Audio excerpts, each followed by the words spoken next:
अरे प्रदीप मिश्रा, आप ये क्या बोल रहे हो? क्या आप बिल्कुल धन में मद में होकर के उन्मत्त जैसे हो गए हो? ये तो बस उसी तरह की बात आप कर रहे हो कि बातुल भूत विवश मतवारे, तेने ही बोले ही बचन संभारे। आदि शक्ति भुवनेश्वरी, अखिल जगदम्बा, माता राधा रानी, अरे जिसकी आराधना स्वयं ब्रह्मा जी करते हैं, भगवान शिव करते हैं, जिसकी आराधना बड़े बड़े ऋषि मुनि महात्मा करते हैं, भगवान की आदि शक्ति आह्लादिनी शक्ति, अरे जिसका सम्मान पूरे ब्रह्मांड में है, ऐसी भुवनेश्वरी शक्ति के ऊपर आप बात बोल रहे हो। आप ये क्या कह रहे हो कि राधा रानी का विवाह भगवान श्री कृष्ण से नहीं हुआ? अगर ये बात आपके मन में जिज्ञासा थी तो किसी गुरु, किसी बड़े संत के चरणों में बैठ करके जिसने अध्ययन किया हो उससे आप निवेदन तो करते।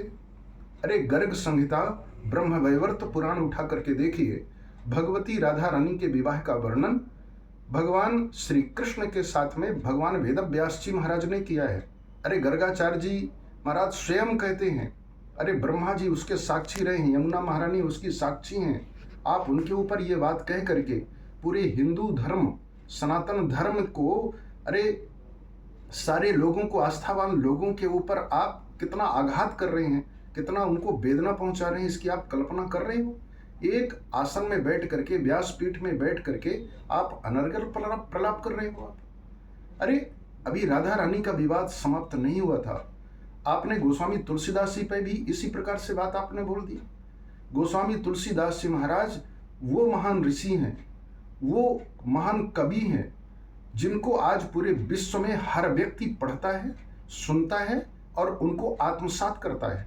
गोस्वामी तुलसीदास जी महाराज की ही एक ऐसी कृति है, द्वादश ग्रंथ श्री रामचरितमानस के साथ में, अरे श्री रामचरितमानस की चौपाइयाँ, चाहे उनकी कवितावली हो, चाहे उनकी दोहावली हो, चाहे बरवै रामायण हो, अनेक जो उनकी कृतियाँ हैं उनको पूरे विश्व के लोग, अनेक धर्म के लोग अपने साथ में जोड़ते हैं और अपनी भाषा को, अपनी बात को भाषण के रूप में चाहे प्रवचन के रूप में बताएं, चाहे आध्यात्म के रूप में बताएं, चाहे संसार की लौकिक उदाहरणों को दें, वह गोस्वामी तुलसीदास जी महाराज की कृति से जोड़कर, चौपाइयों से जोड़कर अपनी बात को सिद्ध करते हैं। ऐसे गोस्वामी तुलसीदास जी महाराज के लिए आप क्या बातें बोल रहे हो कि मैं तुलसी जैसे गवार नहीं हूँ, तुलसीदास जैसे गवार हूँ मैं। आप अपनी भाषा सुधारिए और सनातन धर्म के लोगों को आघात मत पहुंचाइए। अरे स्वयं रसिकाचार्य, स्वयं रसिक सम्राट इस समय जो प्रेमानंद जी महाराज हैं, उनको कितना आघात पहुंचा।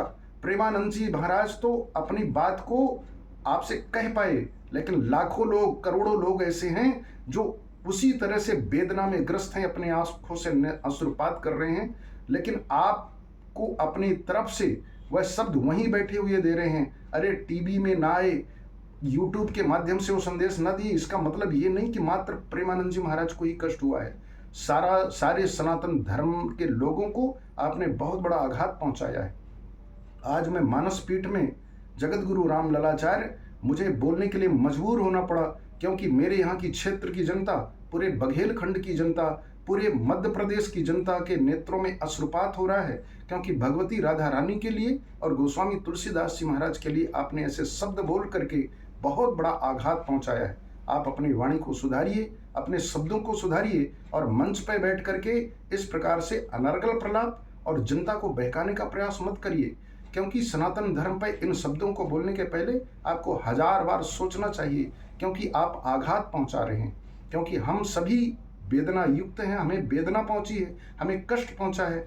आपको पता होगा, अरे जिस समय भगवान श्री राम की अर्धांगिनी भगवती जगदम्बा सीता जी के चरणों में इंद्र का पुत्र जयंत ने चोच मारा था, तो भगवान श्री राम ने भी उसे क्षमा नहीं किया था। क्षमा तो किया, परंतु उसे दंडित किया था। भले ही भगवान आपको क्षमा कर दें, भगवती क्षमा कर दें, लेकिन संतों के मन में जो आघात पहुंचा है वह मन से आपको कभी भी क्षमा नहीं करेंगे, और मैं आपको मन से कभी भी क्षमा नहीं करूंगा।